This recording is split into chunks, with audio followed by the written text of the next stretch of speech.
Another African despot, President Robert Mugabe, bites the dust. After 37 years, he has left office with dishonor. Will this be a lesson to others? All these and many more on Political Arena on Platform Media International. For you around the globe and North America watching us, this is Platform Media International, PMI, Political Arena. I'm yours sincerely, Joe Ehizo, presenting. Tonight, we're looking at the African leaders who have taken office as their personal property and have refused to leave even when election dictates that their term is over. I can give you names and give you all the years they have ruled their countries, and even when indication are there that they are no longer wanted, they stay there. And with that, I welcome my very good friend Obi Nzadibe to the program. Obi, welcome. Thank you very much, Joe. Tonight, we have another African leader bite the dust. About 2 or 3 weeks ago, the effing terrible of Zimbabwe, Mugabe, who thought it would happen. Mugabe lost power. And to trust the old fox, he was able to negotiate himself out of power. Even at 93, the man was still very smart to negotiate himself out of power. But tonight, we're looking at whether that has served as a lesson to other African leaders who have refused to quit when ovation is loudest. Mr. Obi, you have the leaders there. Jose Eduardo Santos, 37 years, of Angola. Theodore Obiang Nguema of Equatorial Guinea, 37. And have Paul Biya of Cameroon, even when his country is disintegrating, he's still there, of Cameroon, 33 years. Denis Nguesso, Congo Brazzaville, 32 years. Yoweri Museveni, who came as a savior to Uganda after the bad history of Idi Amin and Obote. They thought he was a savior, but he's still there, 31 years. Omar el-Bashir of Sudan, 27 years. Even when the World Court is looking for him for human rights abuses, he's still there. And the last but not the least, Idris Deby of Chad. We can't talk about the Swazi leader who is a traditional high chief. But Idris Deby has been there for 26 years. My question tonight will be, what is the attraction for African leaders to hold on to power even when they know that it is time to quit? Well, in my opinion, it's not peculiar to African leaders. It's universal. Every man would want to cling to the apparatus of power and enjoy the privileges of power. But in other countries outside Africa, there are institutional restraints that prevents them from continuing to be in power. Take, for instance, the United States. You cannot refuse to vacate office after elections. But in the case of Africa, I believe that democracy is still at its infancy. There is a tendency in the heart of the black man in particular, is somehow embedded in his DNA to cling on to power as long as he can because there is no viral opposition. So in places like Nigeria, where it is impossible for a president to extend his tenure beyond the second term, you'll find out that the civil population has matured. There is a military that is looking on and supervising the transition to power. There is market women, there is civil liberty organizations, and a whole lot of pressures that bring to bear on the system to make sure that credible changes take place. In some of these African countries, they are non-existent. I agree with you, Obi, because Abacha tried it, but he died in power. Some people said he ate apples, some people said he died through women. But anyhow, the way he died, it shows that people are vibrant, people are aware that people don't want somebody to turn the country to a banana republic. But Obi, look at it. Look at the story. Jose Eduardo Santos. But I know about the history of Angola. There was one Agostinho Neto who fought for the liberation of Angola. The man handed over to Jose Eduardo Santos. For 37 years, the man has been there. So a child that was born 37 years ago can be a grandfather by now, correct? That's correct. And he doesn't feel that there's another person capable to rule Angola. Angola is supposed to have a vibrant economy. They have oil and all that. But this man has refused to leave. Perhaps it's the security after tenure that is affecting African leaders from leaving.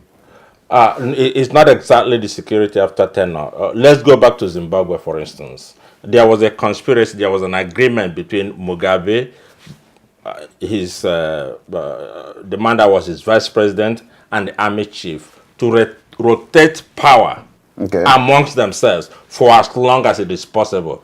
It was the entrance of Grace Mugabe that changed the thing, because Mugabe now changed his mind. Instead of transferring power to his vice president upon his retirement, he wanted to bring in his wife, and that brought a split. Are we going? You see, this is historical.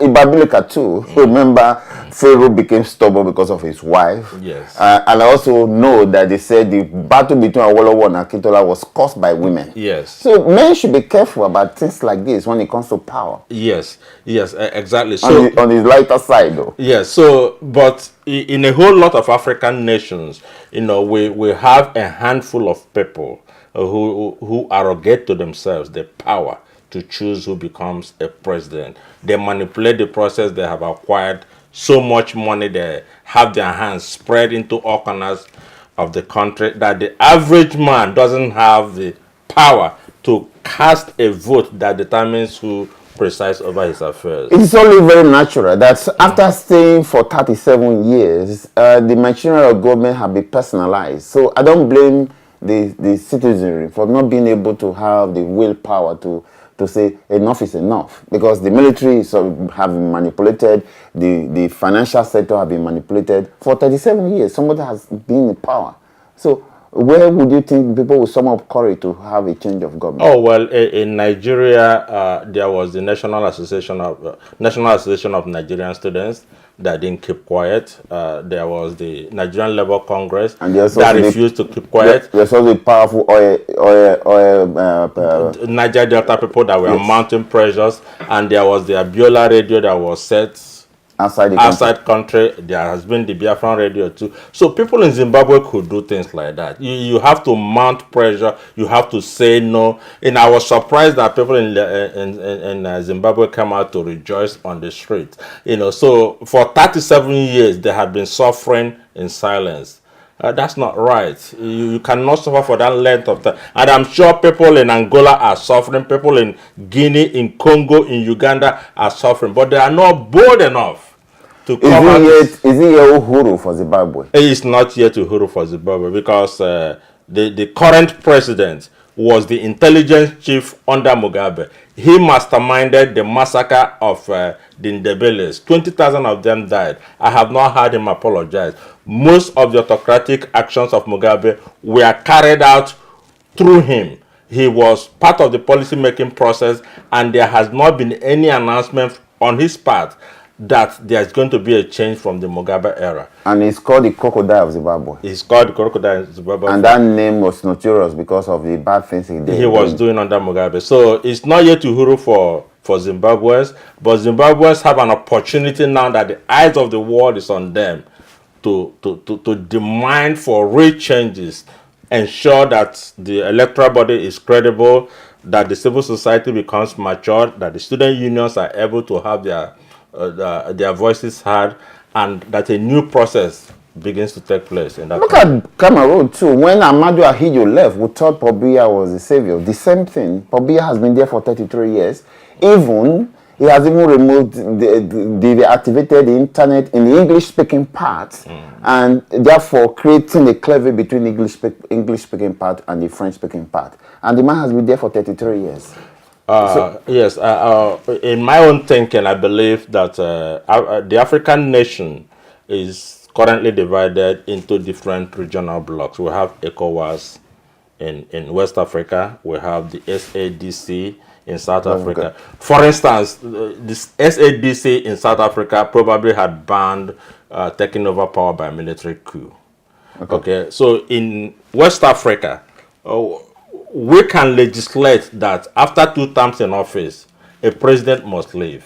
So if this nation like Cameroon is not strong enough to force their leader to leave, the regional body But the regional bodies are led by the same leaders we are trying to change. You think they can legislate against themselves? Well, Nigeria moved into Gambia to ensure that the newly democratic elected president is allowed to preside. The argument is that they were able to do that because Gambia is a small country. Can Nigeria move into Cameroon, for instance, to effect a change? With ease. One division of the Nigerian army can bring about a change in Cameroon with ease. Okay. Look at Uganda.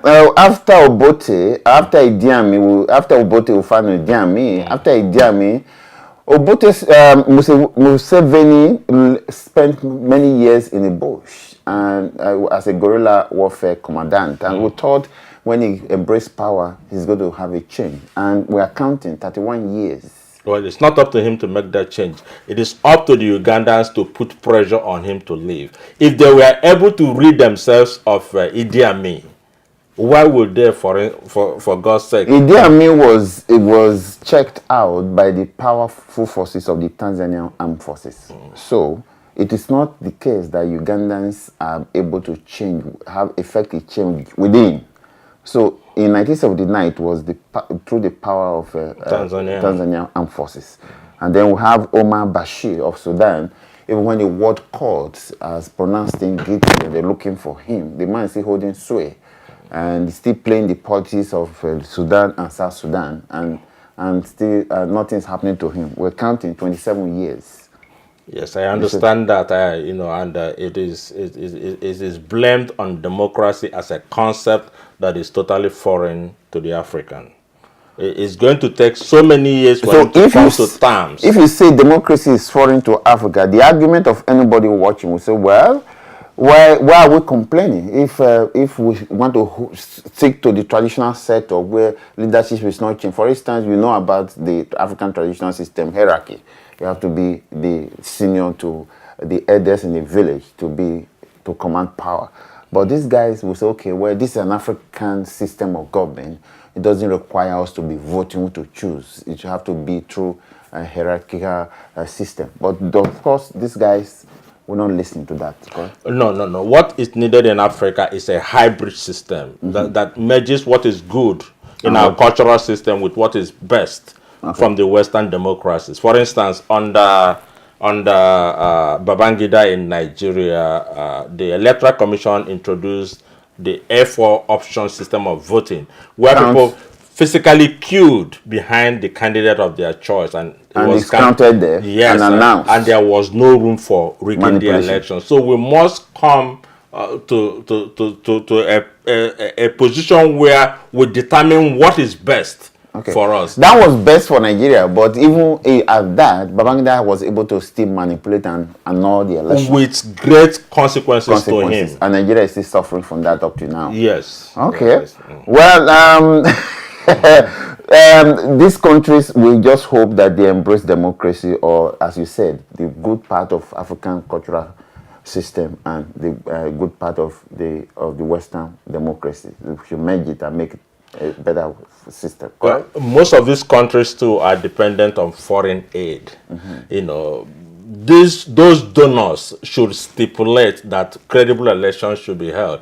If they are not to be blamed of being part of the long tenure of these leaders, you know, they must specify that if we must give you aid in subsequent years, you must hold elections, and the results of those elections must be respected, and there needs to be international observers to oversee the elections. So, what we have to say that the Western democracy intervene in countries where they have special interests. They intervened in Libya, checked out Omar Gaddafi. They intervened in the Côte d'Ivoire. You remember Qatar was in France after he won an election. When the former man refused to leave, they intervened. But they're not intervening in countries like Congo. Perhaps they say there's no interest in Congo. And Cameroon, because the man, they said because he's promising stability in Cameroon, France doesn't want to intervene. I know that they intervened in Nigeria. They intervened in Nigeria because Nigeria was part of the Commonwealth. Yeah. And so after the death of Ken Saro-Wiwa, you know, the Commonwealth mounted pressure on Nigeria to move forward. And so it is up to the Ugandans who are living outside Uganda to cry to these international organizations, to these donor countries, and force them to implement changes in their country. They have to use whatever. It brings to my. This brings me to another issue. There are some countries that are sophisticated that this long-term rulers cannot even try it. It can't even happen in Ghana anymore. These long-term rulers, they can't produce that. Even in Nigeria, like you said, it cannot happen. So that could be attributed to the fact that these countries, Ghana, Nigeria, and maybe Cote d'Ivoire, join the list. These leaders cannot extend their tenure justly because their citizens are becoming sophisticated. Because even people within, if they're not able to confront these leaders, people outside can confront. Just like you said, forming international radio to put pressure on these governments. Those opposition leaders in Nigeria did pay a heavy price. Yes. The price of freedom is expensive. People in Uganda are not prepared to pay those prices. So Cameroon are not prepared. The day they are ready to pay that price, Paul Biya would leave. But if you are folding your hand and praying to God that he would leave, he would never leave. So they need to be forced out, either militarily or through a civil disobedience. But people cannot keep quiet and expect them to leave when they choose. I like your line because you say freedom comes with a price. Oh, yes. And if you want freedom, you have to fight for it. You need to fight for it. And you need to sabotage the railway system. You need to sabotage the telecommunication system. You need to do whatever thing you need to do to disrupt the government and make sure that the government is brought to its knees. And make it ungovernable and see what follows. Mr. B, thank you very much. And for viewers, we're talking about African leaders, the longest serving African despots. Lesson from the fall of Robert Mugabe of Zimbabwe. The leaders, have they learned their lesson, or they are still going to continue with the system where they perpetuate themselves in office? It is time will tell whether that will be the case. And that's what we have just discussed. And I'm happy to have Mr. Obi Izadibe in the studio who have done justice to this topic. And we're happy to have you here. Thank you very much. And viewers, that's what we have for you tonight. I'm yours sincerely, Joe Ehizode on Political Arena. Have a good night.